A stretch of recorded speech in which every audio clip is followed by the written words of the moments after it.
I am Jeff Foxworthy, and welcome to GameKeeper Podcast. If you want to learn more about farming for wildlife and habitat management, then, buddy, you are in the right place. Join the GameKeeper crew direct from Mossy Oak Land Enhancement Studio as they discuss the latest wildlife and habitat management practices, news, and, of course, hunting. There's no telling what you'll learn, but I'm going to tell you, I bet it's interesting. Enjoy.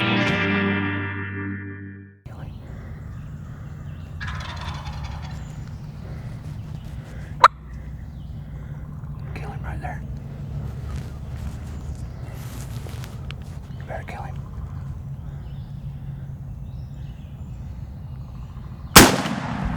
You got him! You got him! Woo! We got him! We're live in 3, 2, 1.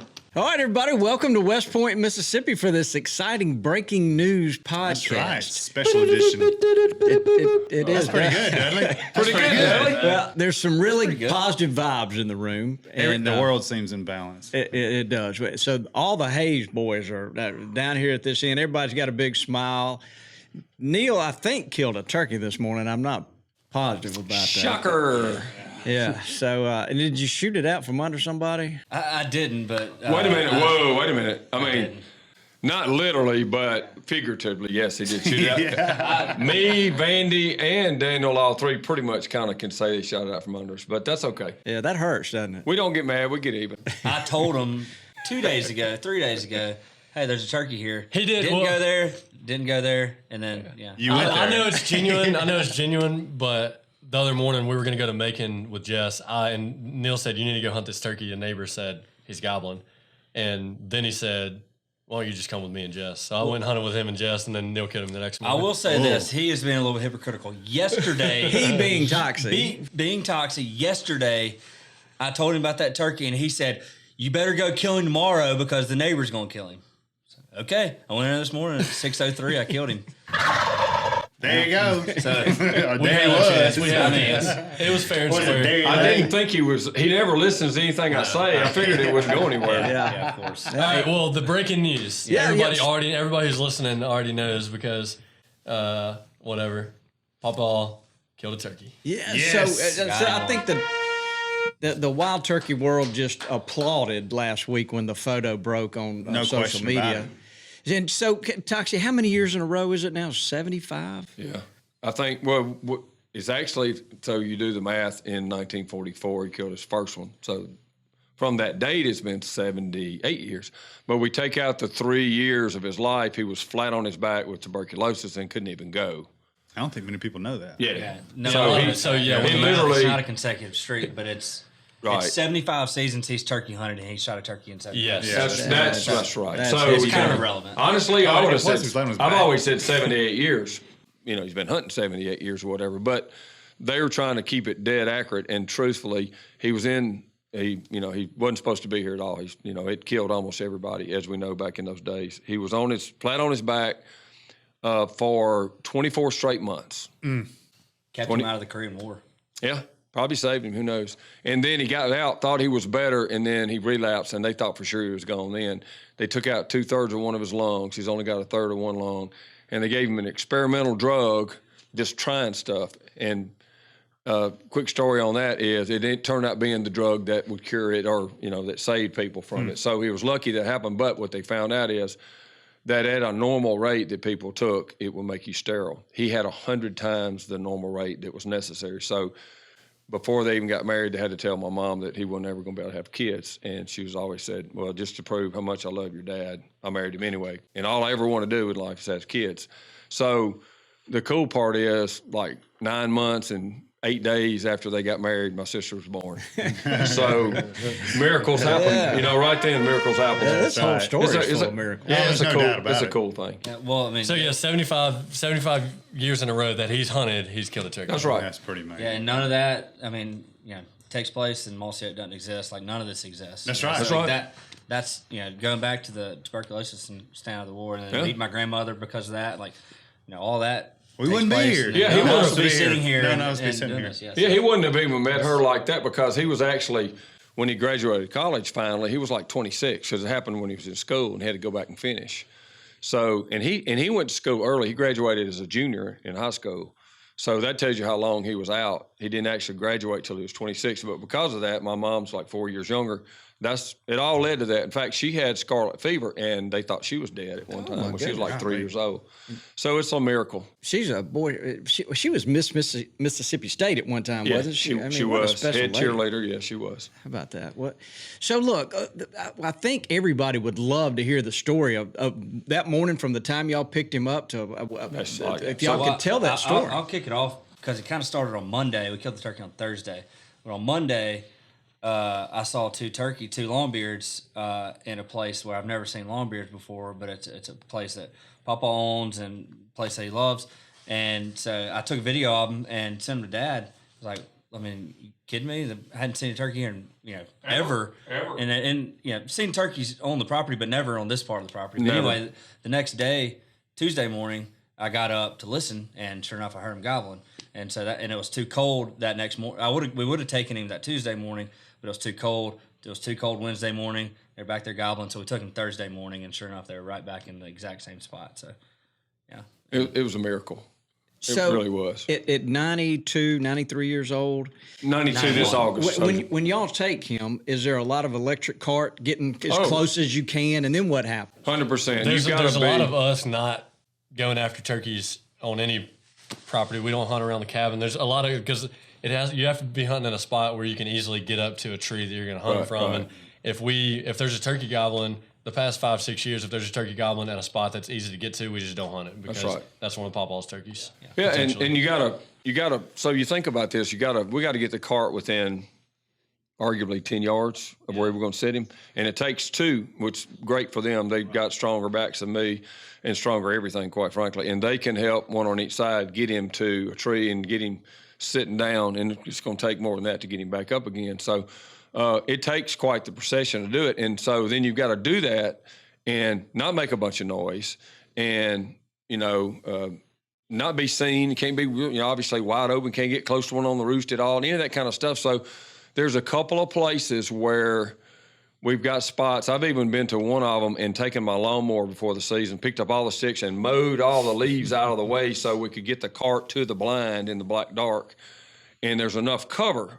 Early season's really hard, no leaves. So like Daniel was saying, there's just a few spots if we have turkeys that we hadn't ever. One in particular, I've owned it 4 or 5 years now, and I've never even gone there because we saved it for him, and whether he kills one or not. So just this other day, we took a chance because of what Neil heard. Yeah, and that's why we were so excited too. It didn't make it a good. It's a spot we knew we could get him to. Yeah. If they were going to be there. But normally when we're so excited about it. Yeah, it used to be really good, and we hadn't raised any turkeys out there, so we hadn't hunted in a couple of years. But normally, how we have traditionally taken him would have making way too much noise, and actually he'd have been not able to get across to where it was. But we just rode out in an open field where they started to farm now, and we're able to ride the cart to the very corner of the field within 4 or 5 yards. Yeah, and, of the tree. Of the tree you're talking on. Neil made the quick call because I thought he would be too wide open. He said, just sit him right there. And it was literally the tree that we rode up to on the edge of the field. It was a big tree at least. And so just sit him right there, and we're way off from where the turkeys are, but that's all we can do. Yeah, if you look at the video closely, you see this. Was that a monstrous sweet gum? I couldn't get a good. Yeah, we were sitting on a big sweet gum, and right next to it, what I was sitting on next to him was and a you big could cherry bar. You could barely see the field behind. It's like, Yeah. okay, Right. they were able to just pull up to the perfect. The last time Well, it's skyline, so I figured we'd just get busted. Whenever we've hunted before, those turkeys pick you off so fast. Yeah, me and Neil took Pawpaw there, just the two of us 5 years ago. It was the last turkey season where he really could. He can get out of the cart on his own. He can walk around. He can do whatever. Me and Neil were back there with him. We didn't kill anything, but that's the last time we had been hunting there. It was late March, 5 years 2017 season. Wow. That's how long it's been. And so we just didn't think there was, until Neil saw the turkeys. So that was a little bit of a miracle. And honestly, the way that the turkey the way this year's been, especially, he came from way off and just flew down and just came straight to us. So what's way off? Was he 250, 300 Oh, yards? no. Not that far. Yeah. You talking about the turkeys on the roost? On the roost, yeah. A quarter mile, probably. Something like that. However wide those woods are right there, I've shown you on the map. But 200 yards. Yeah, they weren't too far. They were on too the far. ditch. I'm getting deaf then. I could just barely hear them. Yeah, it was. The gobble, they weren't that far because the other side of this patch of woods is not that far from us anyway. But the way sound was traveling, it was hard to hear the gobbles. But we knew they weren't far because it's not that far, and then it's ag fields on the other side of that too. So, but anyway, so the two of you were sitting with Mr. I was Fox. sitting with Neil was on the tree with him. Dad and I both backed off about 50 yards. Or more. Calling from behind. Yep. And could you see what was going on, Nope. Toxic? Didn't want They to. were completely blind to it. I was scared Golly. to even try to look because same reason that if you saw the video of the reaction with Neil he's filming Pawpaw's back, because even if there's a 1% chance that you spooked the turkey, clearly you're not taking that chance. So I was not going to spook the turkey trying to get it on film. So I just had it rolling for audio reasons, whatever. I just to have that. But so the turkey basically flew down, and then it just slowly kind of came. And there's a big 100 yards from us. There's a big blowdown. When initially I saw him coming around the end of that, and so I knew all right, there he is, and there's this big. It's actually a blessing because Pawpaw gets so shook up. But there's this big oak tree about 30 yards in front of us, and I'm to the left of Pawpaw, and so I can see the turkey, but he's directly behind the oak tree from Pawpaw, and he walks behind that oak tree from 100 yards to about 40 yards, and he never sees him the whole time. But I'm in his ear saying, I can see the turkey's coming. I'm telling him what's going on. And he's a little confused because he's like frustrated, thinking his eyesight's bad because he can't see him, but it's because he's behind the tree. And I'm just like, just calm down. He's just slowly coming up here, and finally the turkey, he comes up there and gobbles like 40 yards. And he comes out. He comes out to the left of that oak tree, and he's just kind of doing the drumming thing, and Dad's calling, was calling 50 to 75 yards behind us, and so we hadn't called really from right there, and so he wasn't kind of trying to pinpoint us at that spot, and then he goes. Pawpaw sees him when he comes out to the left, and then he kind of goes back behind the tree. And then I think I told him, I said, when he comes out to the right, because I could see him start, he was going to go to the right. And initially, and eventually he was going to kind of work around us to the right and kind of go back towards where Dad had been calling from. And so he started walking to the right, and I said, Pawpaw, you better kill him. I knew he was about 40 yards, and I knew he probably wasn't going to get any closer. And so anyway, he walking to the right, and I said, Pawpaw, you better kill him because he's about to go behind a big blowdown. And then he's going to be, who knows, he could come out the other side of it, we kill him, but he could just go on to the north. And so there's an old fence post, and Pawpaw, he's, for those people that don't know, most people put their gun on their knee. For 75 turkey seasons, Pawpaw has drawn and shot his turkeys. He keeps his gun in his lap until it's time to shoot, and he draws on them and shoots them, and that's just how he's always done it. And so he draws on the turkey, and his hands are so shaky when he picks that gun up, just shaking. I'm like, so bad. I'm looking down his gun barrel, and I'm like, there's no way. And that turkey, when he drew, the turkey kind of sees, and he jerks his head back behind that fence post, and he's just standing there. You better kill him, Pawpaw. And it's shaking. And you may be able to tell in that video, but all of a sudden it just gets steady. I don't know if it was just a helping hand from above or what, but it just gets steady. Shoots the turkey and just absolutely rolls him. And then I think y'all probably saw the video. Oh, man. I'm running out there. It's so awesome. You got him. Anyway, It was flock almost down. 40 yards, and it was back into the woods, and it was 6:31 when he pulled the trigger. So Golly. for him, hell of a shot. Not that visible yet. For him to make that shot, it was great. incredible. It was a great shot. Free-handed. And Neil, part of the reason Neil was yelling is because our instinct the last few years is like a coin toss. If we hear the trigger pull, Everybody's running. it's like, did he kill him? Did he not? Whatever. Had to chase one down last year. So Neil immediately, you got him. We got him. I didn't. Well, I usually am very quiet. I don't hoop and holler in the woods. That's not that's not really a thing I do. But whenever he shot him and I saw that turkey's head get snapped back, and I knew the turkey was dead, I initially had to start I had to let them know that 75 yards. Oh, I knew. And I wanted to make sure they knew, because I knew how when the gun goes off, if they can't see what's going on, they're initially going to be like, oh gosh, he missed or something. Yeah. So I wanted to make sure that they didn't worry that the turkey was getting away. So anyway, they knew immediately when I started screaming. Yeah, it was so So awesome. one thing we did different helped, and I don't know if anybody out there's got someone, if they're older and get confused, but one of the things clearly has confused him is the guns come with a little fiber optic red bead on the front of it. And so many times he gets so excited he would put a red bead on the turkey. And we were, Neil was filming a lot of these, and even some other people, and you would see him shoot at turkeys, and like leaves and stuff just raining down on top of the turkey. Turkey's just sitting there like, what's going on? Boom, he shoots again, and so many times. And what he was doing is just looking over the top of that sight, finding his front bead and putting the bead on him. Well, the gun's pointed almost up. So he's shooting at a 35-yard turkey. He's shooting like 4 feet over him. Yep. But I took that off of the gun this time, and the only red bead is the red bead in the the red dot. The red dot. Yeah, he said, and he did say this time, he said, there wasn't but one daggone red dot to look at. I put it right on him. We sat down, he goes, I'll put that red dot on his ass. I was trying to keep from making, I wanted to keep this G-rated, but Daniel has the correct. That was his exact quote. And that we did, everybody knows how he's had his struggles with that red dot, trying to make it easier to get down on the sight. And and plus the gun, even though that's a lightweight 20 gauge, it's still a lot. And he didn't have no rest or anything. It's really, and he shakes so bad because at his age, the muscles. I just can't imagine. I can't draw on a turkey now. Watch the video. Everybody out there, go look at that video, and you can. I've had people ask me, why in the world Neil had a camera sitting right? Why didn't he just film the turkey? And Neil said, I'm not going to take a chance on spooking a turkey. No way. He said, I'm just not going to do it. But he captured the moment for everybody. But if you'll watch, just like they said, you'll see him shaking. Literally shaking. And then there's just like a calm peace comes over him, and just he locks in for like 1 second. Boom.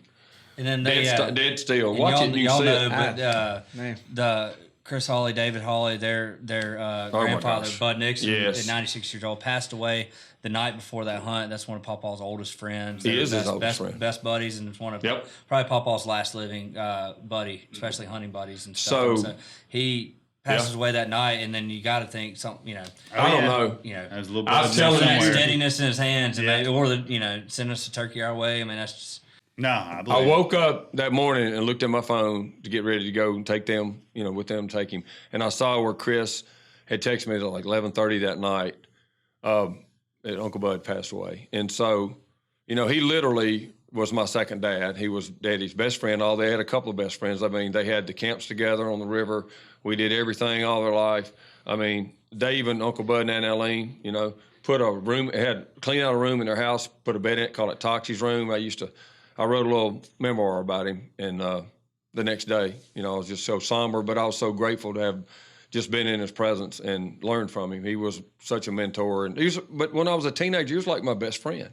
Literally, I spent as much or more time with him as like kids my own age. He was that important to me and the family, and so he and Daddy were so close, and they always were, but they're the two that outlived all of his friends. Like every Christmas morning of my life, the phone would ring by 7 o'clock. Uncle Bud was calling Daddy, wish him Merry Christmas, talk to the kids, talk to Mama. They were that inseparable close. But when I went to sleep that night, and I'm not trying to make up some big story, it's the only time in years now I couldn't, literally, I was like wide awake, like I'd taken some kind of medicine or something, just wired wide open, and I couldn't sleep, and I was so tired from turkey season already. And around right before midnight, I remember just like finally up, peaceful, calm, and I go to sleep. And I didn't think anything about it, and I got up and got that message the next morning. Diane said, that's so weird. I had the same thing. I tossed and turned. It was like the weirdest feeling. I was just struggling. And then I had this peace come over me. I went to sleep. Okay, maybe that's coincidence. Sure. I don't know what goes on, but I'm just recounting that. But the next morning, as the turkey was gobbling, and it's so hard, as they can tell you, you just don't think that he's actually going to be able to do it again, honestly. If you were there and everybody witnessed it, how did this happen? There was something in the air, and I was thinking about Uncle Bud. And I was like, is this the miracle that he's going to actually kill one another year? Because honestly, I just hadn't been, he's only been like, what, twice, 2 other mornings besides that. The eye doctor told him he needed, if he was going to be able to shoot with his dominant eye anymore, he needed to get glasses. And he didn't get glasses, so all that, the low light, the distance, almost 40 yards, all that put together. There's just no way. Didn't feel like and it was just, I got goosebumps. I'm telling you, even if obviously we don't know what's going on, I'm not trying to make that up, but it was extremely special. In fact, we FaceTimed the Hawleys from the spot, And they were crying. We were crying. We called David, and David I think was, a lot of people were crying. David was as they watched smiling. that He didn't know video. Pawpaw had hunted or not, and he thought we were just calling with me or Neil having a dead turkey. We flipped the camera around, and it was Pawpaw with the turkey. And David, he wrote about bet he He did. wrote about it from Wild Turkey Report today and mentioned it. That's the only reason because otherwise that'd be a private moment. But David talked So, about I it don't on know. there, and But he came At a apart. minimum, the whole process that the passing of my Uncle Bud, who I adored, and honestly, I wrote in this little memoir thing, it's like you never know when God brings two people together what might come out of it. Maybe we thought it was just because they were best inseparable buddies and we spent time as a kid and I got to go hunt with them. But it also, by Peggy being my oldest friend from like 2 or 3 years old, and then Chris come along marrying her, next thing you know, one thing you can say for sure, because of that relationship, there's now Mossy Oak Properties. Because without that, there would be no Mossy Oak Properties. You know, And so you just never know what something 60 years ago might lead to. You just never know. And of course, we can't figure out with our little mind, but just it's cool to look back and clearly see what happened because of all that. No, it's we were joking because at first we were like, oh, Uncle Bud sent this turkey to Pawpaw, and we were like, no, he didn't do that. He was on the other side trying to kill him, and he just bumped him, Flushed him out. Well, so could each of y'all just take a moment and recap what was going through your mind when you were sitting there with your pawpaw and the turkey's there, and in that moment there? I mean, we saw some. What was going through your mind, Dan? Well, the coolest thing about it is that the hunts earlier this year. So Pawpaw, if it's anything over 45 degrees, it feels like 20 degrees to him, and if there's any breeze, it exacerbates it times 10. It gets so cold so fast. So usually when he's done hunting, it's like, we got to go. Let's get him to Grant immediately, or at least get him in the truck and turn the heat on and get him a snack, because Grant always packs his little snack sack.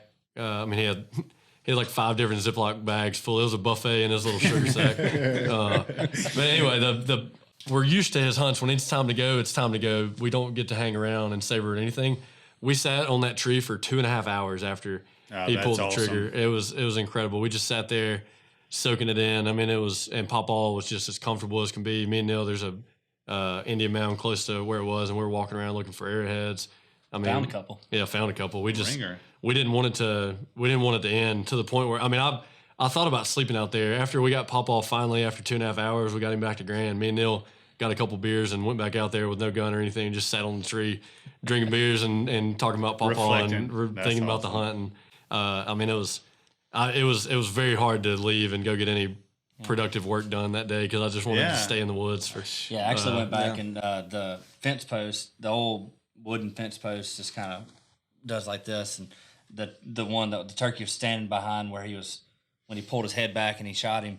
I walked out there and there was a few pieces of TSS stuck in the fence post, and I just pulled it out of the ground and threw it in the back of the truck. We're taking this home with us. I don't know what I'm going to do with it. Maybe make a turkey. Make a call. couple Yeah, turkeys. So officially, it's a notable, easy to get to, distinguished spot. you drive your truck right to it. Yeah, so now it's Neil dubbed it Pawpaw's Corner, and with that fence post and with the tree and everything, like we have with the Bottomland Woods, Neil had that idea. We're gonna make a sign for the corner. So That's Pawpaw's Corner. officially Pawpaw's Corner. It's just such a cool. well, He's actually killed a spot. turkey Fox's before Corner. there. What made it so special is that's a farm that he bought next to our old farm we grew up on. It was just literally no trees almost at all. He planted a bunch of pines on some of it, but there was no deer when I was a kid. There was no turkeys in the entire county, and it's literally borders the city limits. And so, I mean, who would ever dream there'd even be a turkey on it? So far from any kind of river, drainage, timber of any type, just wide open prairie. Y'all know where it is. Mm-hmm. And so I guess 15 years or so ago, maybe, I guess that was it. All of a sudden, he calls me one day and said, "You won't believe that there was 2 Jakes in the bean field out here, in the wide open prairie." But where he bought some more land about 6 years ago or so, there is about 20 or 30 acres of big hardwoods in a little triangle. That's it. A little strip of woods on the creek, but that's it, not much. And that's where these turkeys were. And it's just crazy that he grew up there. It was next to our farm we grew up on. He bought it later. But he did this on a place that he owned himself, not my place or not a lease or something else. Yeah. And it wasn't a place he ever dreamed of having a turkey on, ever in his wildest dreams, ever. But it did. And that was just kind of cool, too. Wow. Well, watching the video, Tox, there was a lot of emotion going through Oh, you. I couldn't believe he did it. I was so. I mean, you saw It just, me. I mean, it's a few I'm so years in a proud of row. him, you know. It just feels like a miracle. I mean, that's what I heard. That's- I'm so proud of you. Yeah, I heard that's those exactly what I words. heard. So It was the smoothest. Just couldn't have worked out any better hunt in the last 5 years we've had with him. No doubt. Something, even when he kills a turkey, something goes wrong. Oh, yeah. Before that, or he misses 3 times before he finally kills one. Yep. He hadn't missed this year. That was his first opportunity, and he just Well, he's barely He been nailed able to it. go. Yeah, it was. It was perfect. If there was one word to describe it, it would be perfect. It was. It really was. Well, I think the whole turkey hunting world salutes you guys for your absolutely. effort. That's one of the coolest parts too that we forget to talk about when we're just talking about our family and what it means with Papa and everything. But more than a few people, and people used to kind of say this about West Point. They would say Mr. Fox is like everybody's granddad at Mossy Acre. He's like everybody's granddad at West Point. But the messages that we've gotten from people saying he's like the whole turkey hunting community's granddad. Now everybody following along these past 5 years on his journey where it feels like every turkey might be his last, and he just keeps on going. He kills another one. Yeah. It is that sentiment is completely genuine now. There are thousands and thousands of people in the turkey hunting world who feel like everybody's rooting for him, like he's a collective, figurative granddad for all these turkey hunters, and it's so freaking cool. The comments are just unbelievable. If you can get lost reading them for an hour, and you don't ever get to the end of things that are genuine and heartfelt. And shout out to another legend, obviously too. But Tom Kelly killed a turkey this year at like 94 or something like that. So what an incredible accomplishment that was too. So yeah, for both of them to kill a turkey this year, Pretty amazing. anyway, just because there's not they probably two of the only people. We talked about this last year when they were in camp together, but there's probably and from their generation when they started turkey hunting, they talk about maybe 2,000 or less turkey hunters in the whole country. Yeah. So you got to think, and they're both in their 90s. So, not everybody can see just how close all y'all are. That Toxie is with you boys and his daughter, and that Toxie is with Mr. Fox, and how you guys are. It's really something special. And there's a Bible verse about honoring your mother and father that just bubbles up in my mind when I see you guys, because I think y'all are so blessed because Mr. Fox set such an example for Toxie. Toxie set such an example for you guys. And I'll go ahead and say it. Everybody is setting an example for other people. If you'll watch and pay attention, this is how you should live your life. And it's so special to watch it, to watch the blessings unfold. Yeah, and I got to say, and I said it, he got that award this year. And I mean, in the last, I don't know, 6 or 7 years maybe, we did have a commercial. I give some other people that were here a little bit of credit. They saw in him things that needed to be communicated that we stood for. And there was a little bit out there, but the biggest thing that I run into, what I'm getting at today, when people ask about the brand, the biggest emotional draw to what we have going on that makes people kind of believe in us is Daddy and people getting to know him. And that's only really come to pass in this deeply emotional way. That's really what he's like, is because even more than me, I feel like if I talk about him all the time, I'm just bragging about my dad, and maybe I'm trying to say my dad's better than your dad. And I kind of am careful about that. But Sure. I will tell you that so much of this, my sons and his grandsons aren't worried about that. And so they had such a deep desire to show their papa to the world.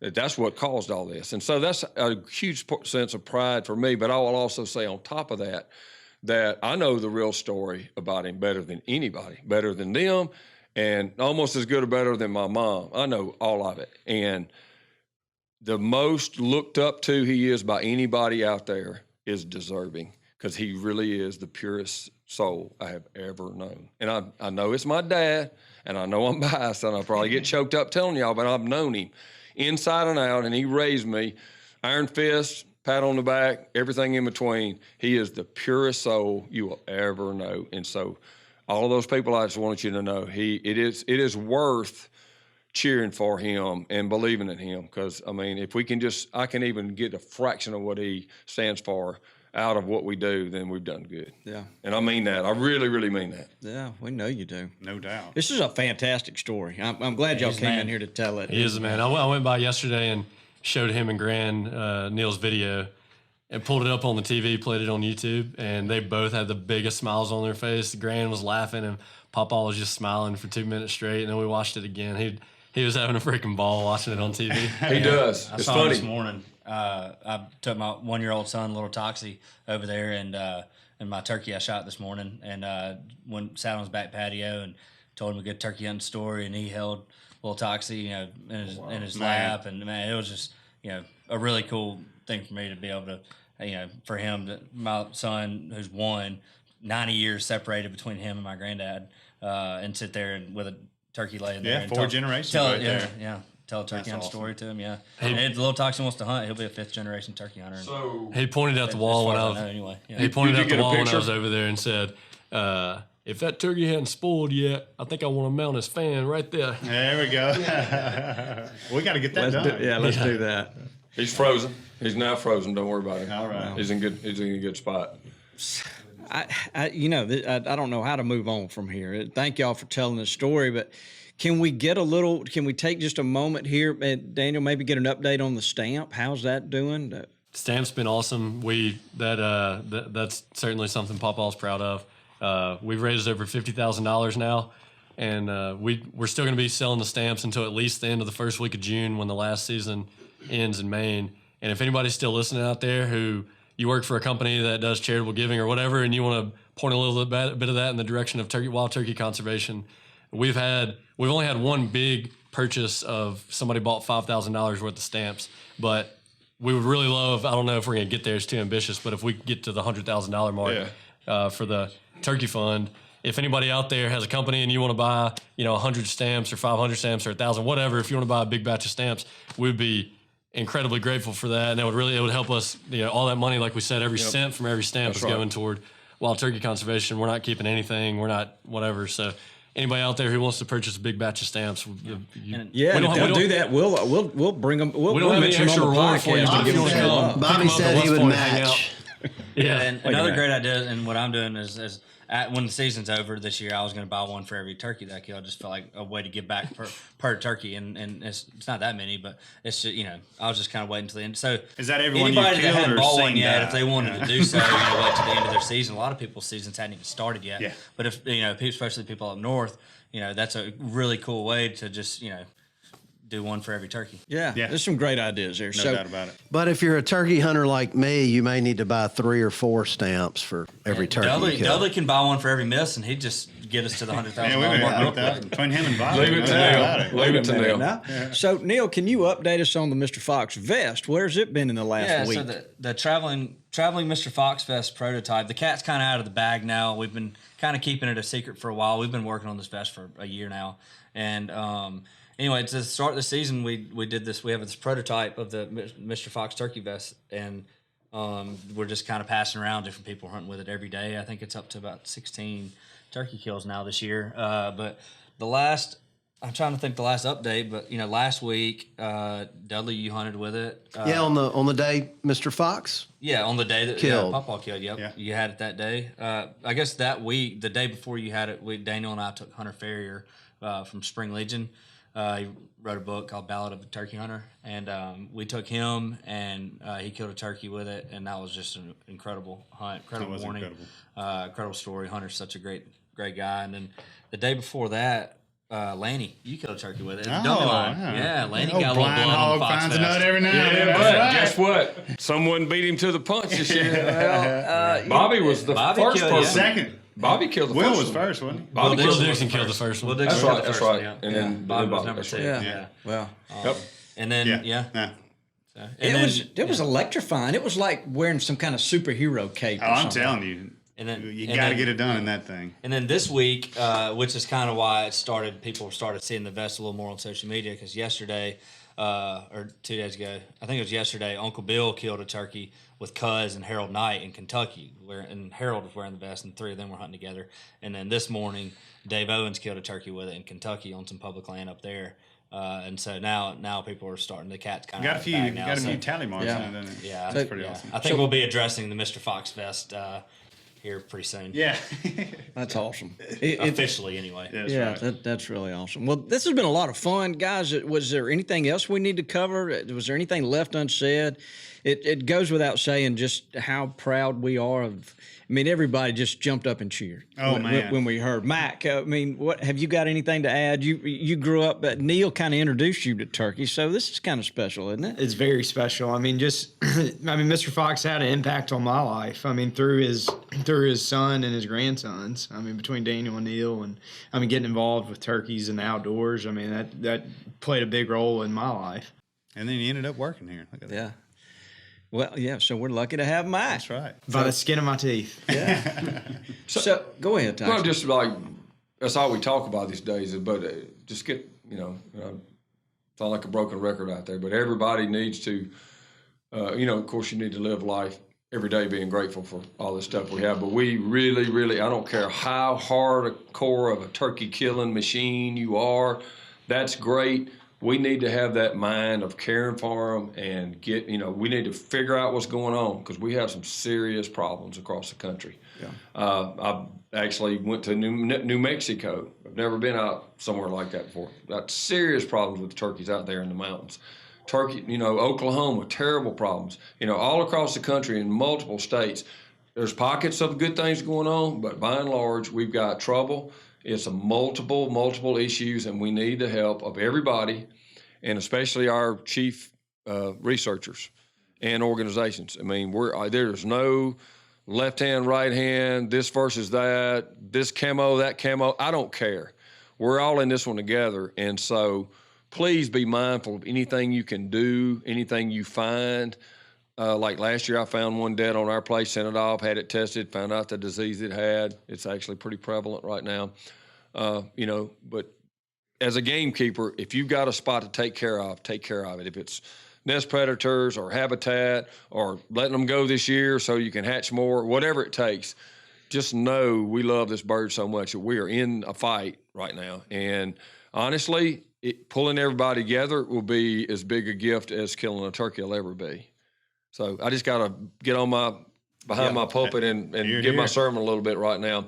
If there's any message out of this that my dad would want to see, it'd be that because he loves the bird so much. No doubt. That's a good point. Good point. Dudley, you got anything to add?